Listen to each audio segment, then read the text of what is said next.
Hello my dear students, welcome to the chemistry class.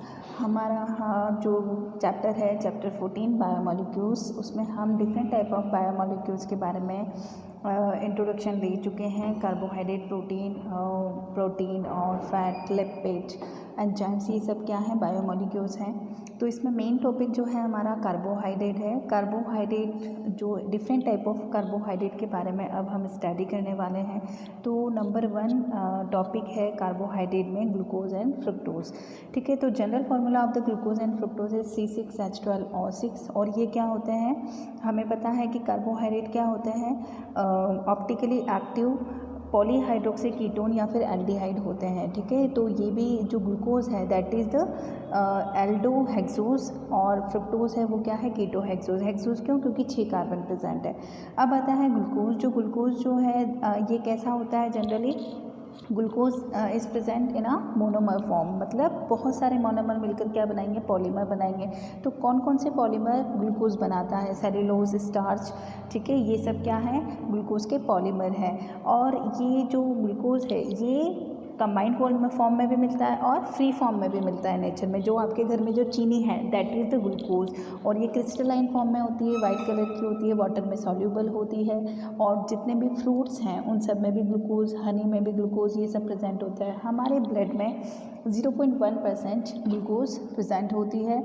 और हमारी जो सेल्स हैं, ठीक है, सेल्स जो हमारी बॉडी किससे बनी है, सेल्स से। तो सेल्स का भी जो मेन मेजर फूड है वो क्या है, ग्लूकोज ही है। तो ग्लूकोज के ऑक्सीडेशन से ही हमें एनर्जी मिलती है। अब आता है हमारे पास ग्लूकोज जो है वो ओलिगोसैकेराइड एंड पॉलीसैकेराइड दोनों फॉर्म में प्रेजेंट होता है। ओलिगोसैकेराइड्स कुछ कम मॉलिक्यूल्स मिलकर, ग्लूकोज के थोड़े मॉलिक्यूल मिलकर ओलिगोसैकेराइड बनाते हैं और बहुत सारे मॉलिक्यूल्स मिलकर पॉलीसैकेराइड बनाते हैं। अब आता है हमारे पास preparation of glucose. Preparation of glucose मतलब ग्लूकोज कैसे बनाया जाता है। तो ग्लूकोज के बनाने के 2 तरीके हैं यहाँ पर। सबसे पहले है सुक्रोज। सुक्रोज क्या है, ये डाइसैकेराइड है, मतलब ग्लूकोज के 2 यूनिट किसके अंदर प्रेजेंट होती है, सुक्रोज के अंदर प्रेजेंट होती है। तो अगर हम सुक्रोज को किसी भी मेथड से क्या करते हैं, डिवाइड कर दें, तो हमें क्या मिल जाएगा, ग्लूकोज मिल जाएगा। तो सुक्रोज को हम बॉयल करते हैं डाइल्यूट H2SO4 या HCl की प्रेजेंस में, तो हमें सुक्रोज से क्या मिल जाता है, ग्लूकोज एंड फ्रुक्टोज मिल जाता है। दूसरा आता है हमारे पास starch. Starch is also the polymer of glucose. इसका मतलब क्या हुआ कि स्टार्च को भी अगर हम ब्रेक डाउन करेंगे तो हमें क्या मिलेगा, ग्लूकोज मिलेगा। तो यहाँ पर टेम्परेचर जो है वो स्पेसिफिक है 393 केल्विन पर। अगर हम क्या करें, पॉलीसैकेराइड जो स्टार्च है उसका हाइड्रोलाइसिस करें तो हमें क्या मिलता है, हमें ग्लूकोज मिलता है। अब आता है फिजिकल प्रॉपर्टीज़। फिजिकल प्रॉपर्टी मतलब देखकर आप कैसी दिखती है, शुगर है उसकी क्या क्या चीज़ें आप देखकर बता सकते हो। तो सबसे पहले ये क्रिस्टलाइन होता है, ठीक है, क्रिस्टलाइन मतलब इसका शेप जो है वो फिक्स होता है, तो क्रिस्टलाइन है। डेक्सट्रोज, ये एल्डोहेक्सोज है, एल्डिहाइड ग्रुप प्रेजेंट है और 6 कार्बन है, इसलिए इसको हम एल्डोहेक्सोज बोलते हैं और इसका दूसरा नाम डेक्सट्रोज भी है। तो ये क्रिस्टलाइन सॉलिड होता है और स्वीट होता है टेस्ट में। इसका मेल्टिंग पॉइंट जो है वो 419 केल्विन है। और and in form of monohydrate its melting point is 319 kelvin. इसका ये 2 तरीके मेल्टिंग पॉइंट हो सकते हैं इसके, क्योंकि ये जो ग्लूकोज है वो डिफरेंट फॉर्म में प्रेजेंट होता है, जिसकी स्टडी हम आगे करेंगे। ग्लूकोज इजीली सॉल्यूबल वाटर में आसानी से घुल जाता है, लेकिन ये जो ऑर्गेनिक सॉल्यूशन होते हैं उनके अंदर आसानी से नहीं घुलता है। लाइक अल्कोहल में तो ये सॉल्यूबल है कुछ, और ईथर में ये बिल्कुल भी सॉल्यूबल नहीं है। डेक्स्ट्रोरोटेटरी है नेचर, इसके बारे में हम नेक्स्ट वीडियो में डिस्कस करेंगे। Structure and configuration. Structure and configuration of glucose. Glucose experimentally it was found that chemically structure क्या है ग्लूकोज की, ग्लूकोज क्या है पॉलीहाइड्रोक्सी मतलब 4 तो इसमें OH ग्रुप हैं, और एल्डिहाइड है मतलब CHO ग्रुप भी प्रेजेंट है, ठीक है। और क्या है, ये एल्केन है, तो CH2OH 5 OH ग्रुप, 4 तो बीच में और 1 कॉर्नर पे प्रेजेंट होता है, और सबसे पहले CHO ग्रुप प्रेजेंट होता है। तो यहाँ पर ये तो इसकी हो गई स्ट्रक्चर। अब आता है हमारे पास कैसी स्ट्रक्चर है, देखिए यहाँ पर ये इसकी स्ट्रक्चर है। अगर अपन देखें तो पहले नंबर पे एल्डिहाइड ग्रुप है, CHO दिखाई दे रहा है आपको, ठीक है, ये CHO ग्रुप, ठीक है। और उसके बाद 1 1 2 3 4 और ये 5, ठीक है। CH2OH 5 OH ग्रुप हैं और एक एल्डिहाइड ग्रुप है और 6 कार्बन है। अब आता है हमारे पास केमिकल रिएक्शन ऑफ ग्लूकोज। कौन कौन से केमिकल रिएक्शन ग्लूकोज देता है? तो ग्लूकोज जो है वो हमारे पास different type of chemical reaction देता है। केमिकल रिएक्शन देने के बहुत क्या रीज़न हो सकते हैं? सबसे पहले तो जो फंक्शनल ग्रुप है, ठीक है, उनकी केमिकल रिएक्शंस होती हैं, उनकी वजह से होती है। तो यहाँ पर फंक्शनल ग्रुप हमारे पास कौन कौन से हैं? एल्डिहाइड है और एल्कोहल है।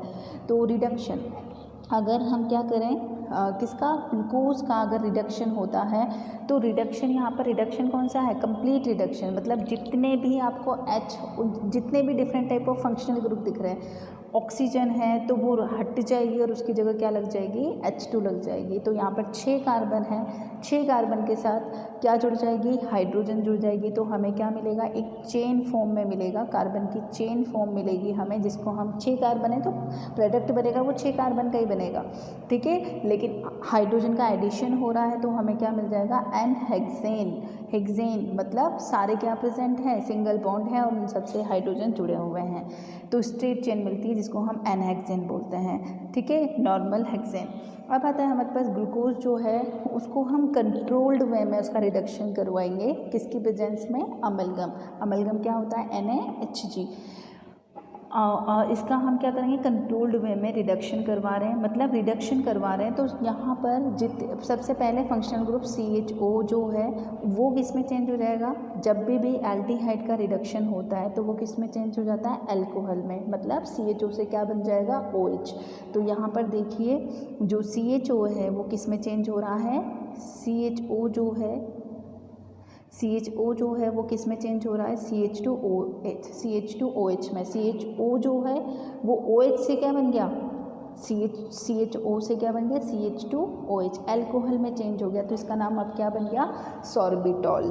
तो अल्कोहल का अगर अमलगम की प्रेजेंस में हम रिडक्शन कर पाते हैं तो हमें क्या मिलता है? सॉर्बिटॉल मिलता है। और देखो बस सिर्फ इतना सा चेंज होगा, remaining structure will be same. तो देखो पूरी सेम है स्ट्रक्चर, लेकिन जो फर्स्ट कार्बन है उससे अब क्या जुड़ चुका है? OH। अब आता है ऑक्सीडेशन।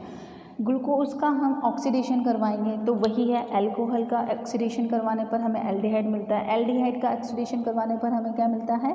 एसिड मिलता है। तो यहाँ पर अल्कोहल का भी ऑक्सीडेशन होगा और एल्डिहाइड का भी ऑक्सीडेशन होगा।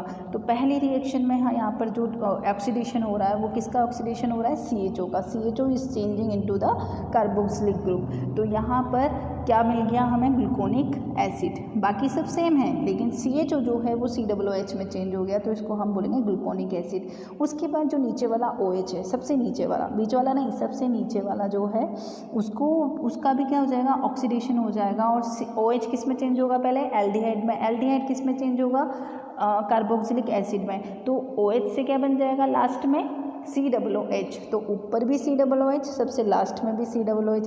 फर्स्ट कार्बन और 6th कार्बन पर दोनों पर COOH ग्रुप प्रेजेंट है, ठीक है। और उसको हम क्या बोलते हैं? Gluconic acid. उसको हम क्या बोलते हैं? Sorry, saccharic acid. क्या बोलते हैं? Saccharic acid. अगर 2 कार्बोक्सिलिक ग्रुप प्रेजेंट है तो saccharic acid, 1 carboxylic group present है तो उसको बोलेंगे हम ग्लूकोनिक एसिड। अब आता है हमारे पास रिएक्शन विद द हाइड्रोक्सिलैमीन। हाइड्रोक्सिलैमीन क्या होता है?